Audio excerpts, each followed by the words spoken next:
Good morning. Another commute Tuesday, and what did I talk about last time? Last time I talked about my fun hobbies. So today I'm going to talk about like kind of more of my serious passions kind of things. So first, surprise, surprise, finance is my major. I think it's really interesting.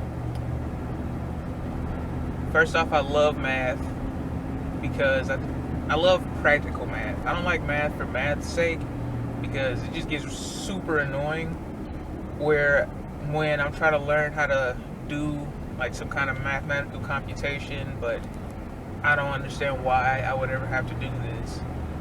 With finance and with economics, it's kind of opened my eyes to some of the more practical applications of advanced mathematics. So I think that's really cool. But second, because it involves money and evaluating like the cost of things, which I think is also fascinating, where you take something that's kind of not tied to money and you apply a money value to it. And not only that, but then you try to forecast how much stuff is going to be worth in, a year, 2 years, 5 years, 10 years, 30 years. And like there's mathematical formulas for all that stuff. And I think all that's really cool. And if I can get a job where I'm just doing that all day, then that's gonna be sweet. But I probably won't. I'll probably get some job like pushing paper somewhere else. But whatever. Right now, while I'm in school and I get to do that every day, that's cool.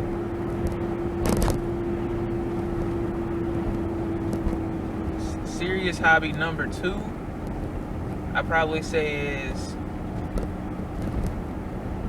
like health and nutrition, I guess I could say, because I really like reading about physical health and how to eat to get a healthy life and a healthy body.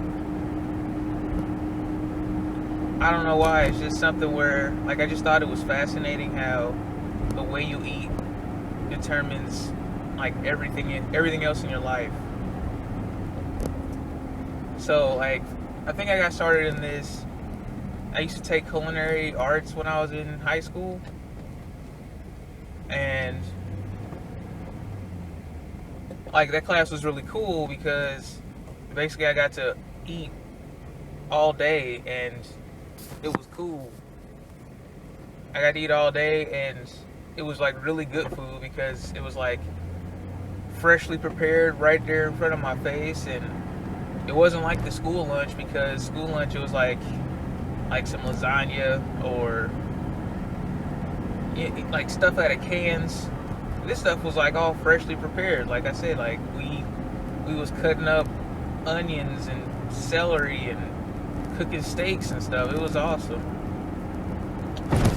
But like kind of halfway through the year, I realized that pretty much everybody else in the class actually wanted to go and be a chef. And I realized that, while I enjoy this class thoroughly, I really hate cooking. Like, not that I hate cooking so much as it's not that I hate cooking, I guess. That's kind of a strong word. It's just that cooking was really tedious, and it was like I felt like I was in like a fucking like Harry Potter potions class or something. Like you got to get every single detail completely correct, or else it's not gonna happen. You're not gonna make the food, or it's gonna be disgusting. And then in a professional setting, when you make the food, you just give it away. I mean, I guess you don't give it away. Technically, you're selling the food, but still, that sucks. I just spent like an hour on this soup or some shit. Why don't I get to eat it? I don't know. That was just like, it was heartbreaking. Every time I would make a meal and then I would give it away, I was just like, no, my baby. But whatever. So I got out of culinary arts, obviously, and now I only cook for myself. And I still have all the skills, like all the knife skills, all the measuring skills, all the like sauteing and braising and all that different crap that you learn how to do. Like, I can still do all that, and I'm still really good at it. But I'm gonna leave the giving of the meals away to other people who have more callous hearts and more callous palates, because I love food and I'm gonna eat my food. If I make food, I'm gonna eat it. That's just that. No giving away of food, never. Not unless I get a portion of it, get my own meal in, and then I'll give it to other people. But awful. But tie that into specifically nutrition. So I really like cooking, but I think like the thing that I like cooking the most is the fact that when you cook, you're the one who's making up the nutritional facts. And when I was growing up, and even today, the first thing I looked at when I saw like packaged food was the nutritional facts. I was like, how much fat is in it? How much protein is in it? What kinds of fat are in it? What are all these vitamins and minerals? I didn't understand any of that stuff when I was little, but I thought it was still really cool because it seemed like I was a scientist or something every time I looked at some food. And later on, like when I was in culinary, we did learn about the roles of all these different vitamins and minerals and how they impact the body, because as a chef, it is partly your responsibility to make food that's healthy, food that people can actually eat every day, not just food that tastes good, food that people can survive on. So even though all we did was make like really delicious food all day, it wasn't always like cookies and cakes and stuff. Like, we weren't pastry chefs. We were real chefs. And I shouldn't say we were real chefs. We were savory chefs. And so when we make a meal, we're balancing fats, carbohydrates, and proteins, which are your macronutrients, because you need those in fairly large quantities, relatively large quantities, compared to micronutrients, which are vitamins and minerals, which you need in fairly small quantities. But what the hell? But whatever.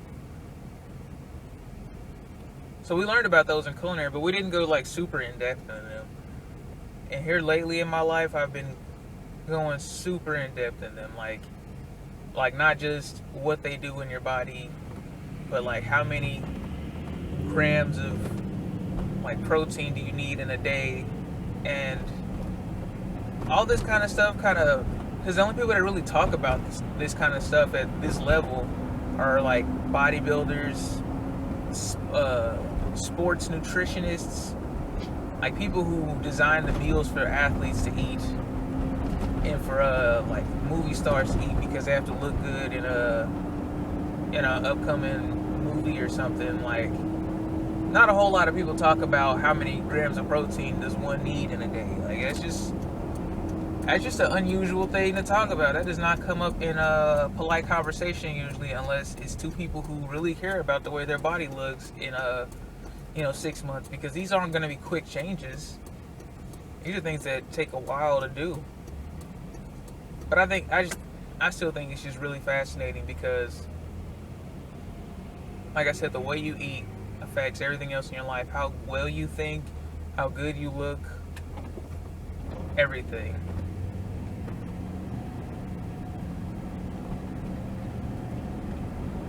And it did kind of tie into fitness for me a little bit, which I've also been getting a little more into lately. Not so much as the nutrition part, but the fitness aspect of like being a healthy person. Like I've gotten into that a lot lately, and really that just kind of manifested in me like going to the gym every other day.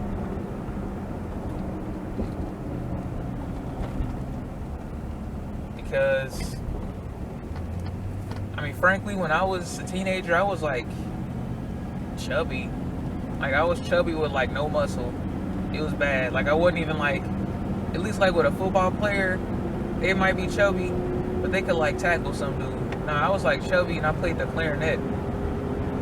It was, I mean, I'm not gonna say it was awful because I did have a good time in high school for the most part, but man, it was not cool. And now like after like 5 years, I graduated in 2009. After 5 years now, I wouldn't say I've been healthy the whole time. Like my whole like being healthier thing kind of started like 2 years ago, 2.5 years ago. But since then, I've just been, my life is like a complete 180 now. It's like really cool because like I'm not sluggish in the morning. I can lift. Like I'm not like soft all over. Like it's cool. I don't know, man. I lost like 50 pounds. Like I put on a little bit more since then, but not. I'm nowhere near back up to like 220. It's all good. Alrighty. So I guess that's enough about that. But third really serious passion I got, I will have to say, like psychology and sociology.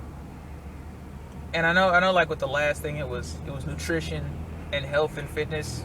Like it was kind of all together. That's because, and this one's psychology and sociology. It's because I'm not like, those aren't like college majors for me or anything. Like I haven't like taken like a course of study in one particular area. I just kind of find like aspects of what I want to learn about, and I learn about them, and then I find out that it kind of, well, that what I'm learning about is kind of an umbrella patchwork of a few different courses of study. And so this one was psychology and sociology because here I really think it's interesting how people react to things, not just individually, which will be like more of a psychology standpoint, but also as a group, which will be a sociology standpoint. So like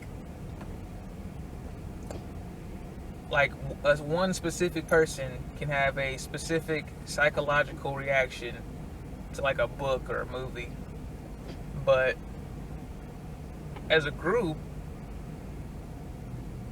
that same reaction, yeah, it's related to those individual reactions, but I mean, it's not going to be the same reaction, just larger. It's going to be a more evolved, group-oriented reaction. It's just going to be completely different. And I always thought that was like super fascinating. And like they always have like these TV shows nowadays, like where it's like someone who's really good with psychology, and they can like get in and pick apart people's every moves and like profile people and stuff. And like I thought that was really cool. I thought it was a little impractical sometimes, because I think it's a lot better to just get to know somebody than it is to kind of guess based on what you see in someone. I think that's dangerous because, like, again, that's like judging a book by its cover. But at the same time, as far as people go, we do wear a lot of what's inside of us on our sleeves. Very few people can completely hide their entire life and not show any like physical signs of it or behavioral signs of any of their past. It's just really difficult to avoid that. But I still prefer to just get to know somebody before I start like making assumptions. And I always thought that like the psychological profiling and stuff like that was all like based really heavily on assumptions.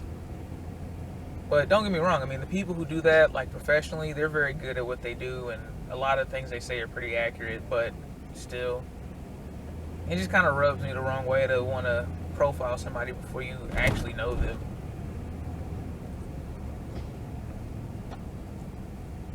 But beyond that, I think what got me most into psychology was learning why people grow up the way they do. Alright, sorry about that, but things got like super hectic. Like, there were cops everywhere and cars everywhere, and like I just had to like slow the hell down, and then my camera kept falling over. Whatever, we're good now, I think. Like, I'm not on the highway anymore, I'm on the side street. Probably gonna be super late. I got like a calculus test this morning that I studied kind of all night for, and I don't think I'm ready. Like I said, I like math, but that don't mean it's any easier for me.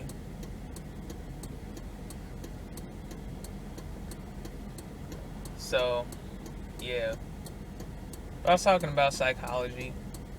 So I just, like when I was growing up, I was pretty different kind of in the way I thought about things.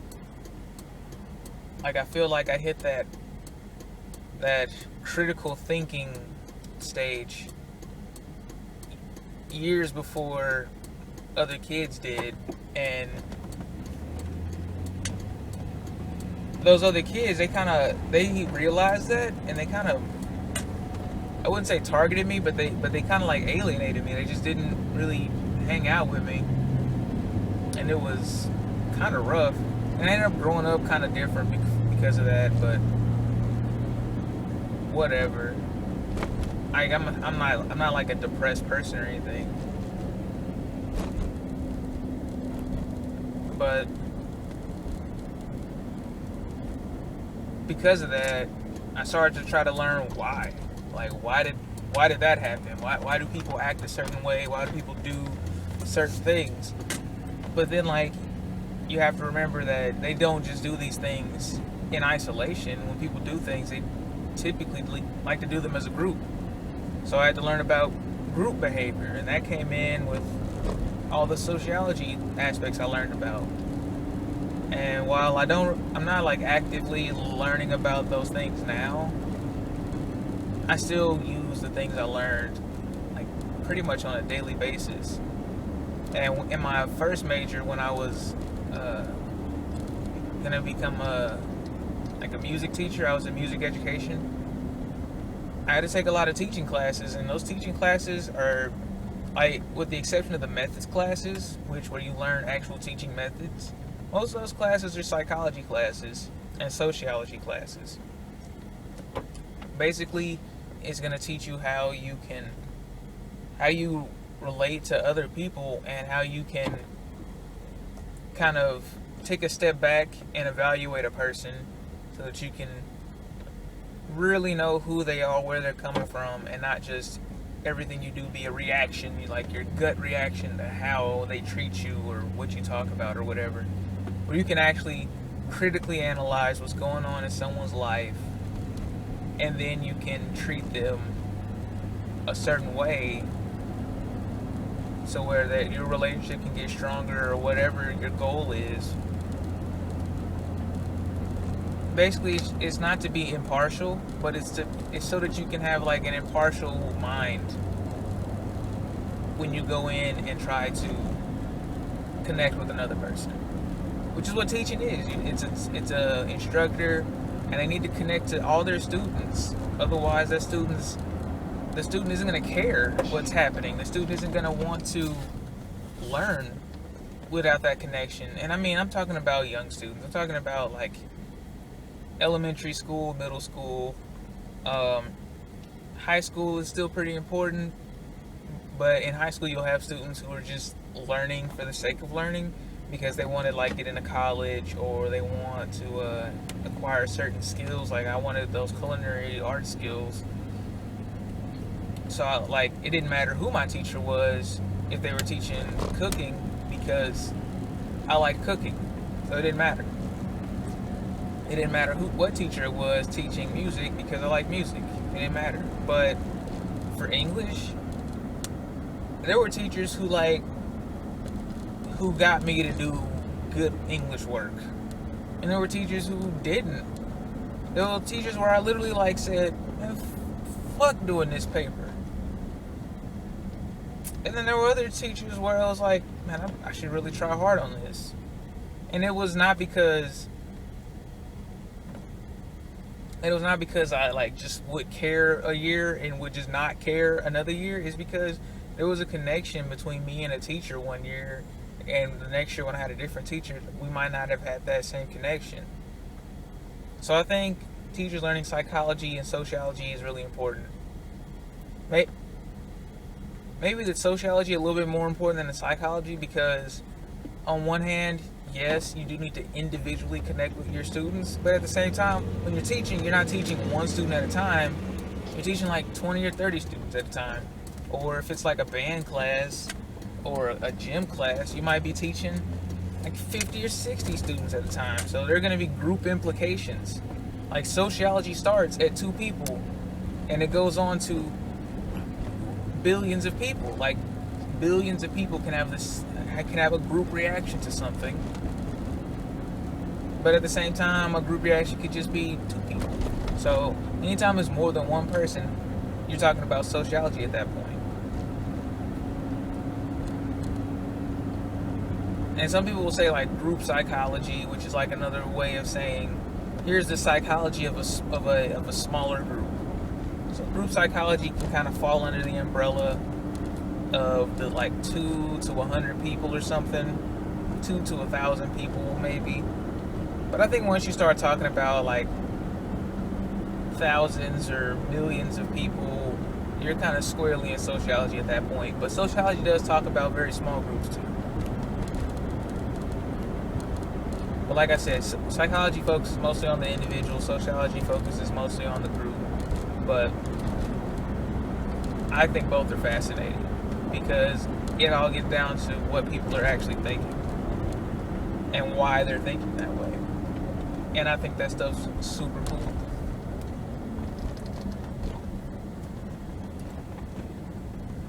So another thing that I take kind of seriously, literary critique. And literary critique can be, what does literary mean? Literary means it was just kind of I guess the old school definition is just, it's the written word. It's literature. But today, there are so many more methods of communicating an idea. Because we can record things now. In this day and age, we can record things. And we can record things on a variety of mediums. And I like to analyze pretty much all of those mediums, from books to comic books, TV shows, movies, video games, etc. Advertisements. I like to analyze all that stuff, which kind of ties back into my psychology standpoint, my psychology passion, but not really. When it comes to advertisements and stuff, because I am a business major. I did have to take marketing classes, which is kind of cool. It was basically the psychology of persuasion.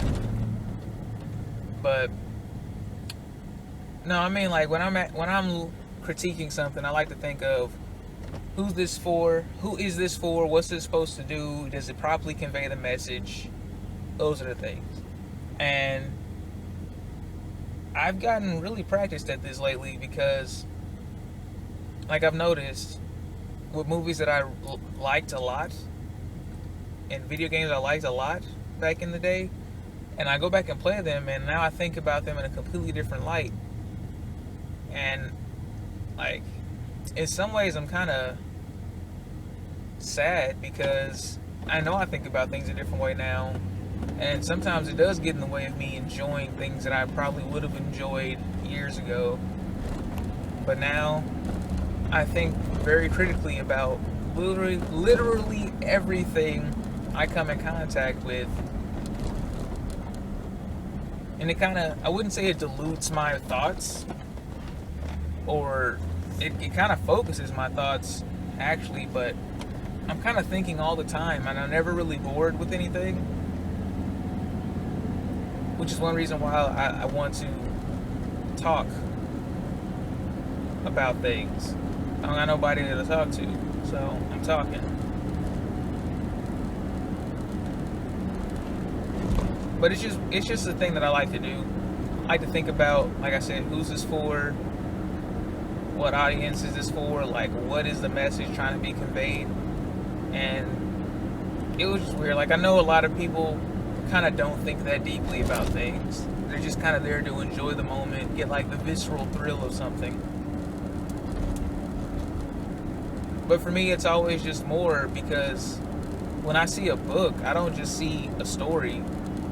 I see a story and someone who wrote a story and someone who published a book and someone who's trying to live a life and make money with their writing, and how good they are in their literary process, and how good the publisher is in their advertising process. Like, all of that really impacts that person's likelihood of success in that particular endeavor. And I can't help but think about that, like, as a business major and as a person who's involved in the creative process of his own projects. I can't help but think about the person behind the book, the people behind the movie, the group behind the video game. I can't help but think about those people. And by consequence, I can't help but think about the things they could have done to improve their work, or things they could have done differently to make it so that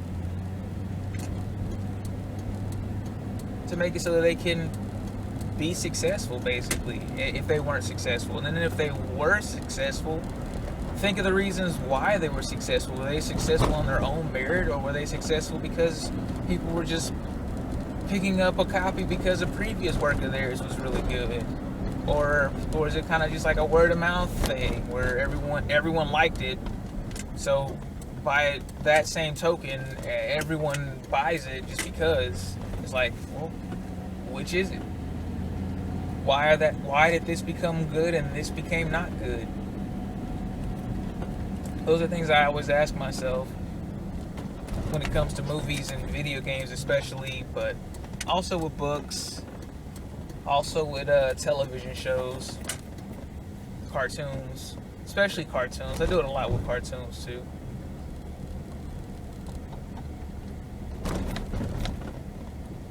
And I always ask myself, like, man, why didn't anime whatever the hell get translated into English? And it's like, oh, well, after I go and read about some Japanese sociology, try to figure out like what's in their heads, and then I realize that, oh, they didn't like it.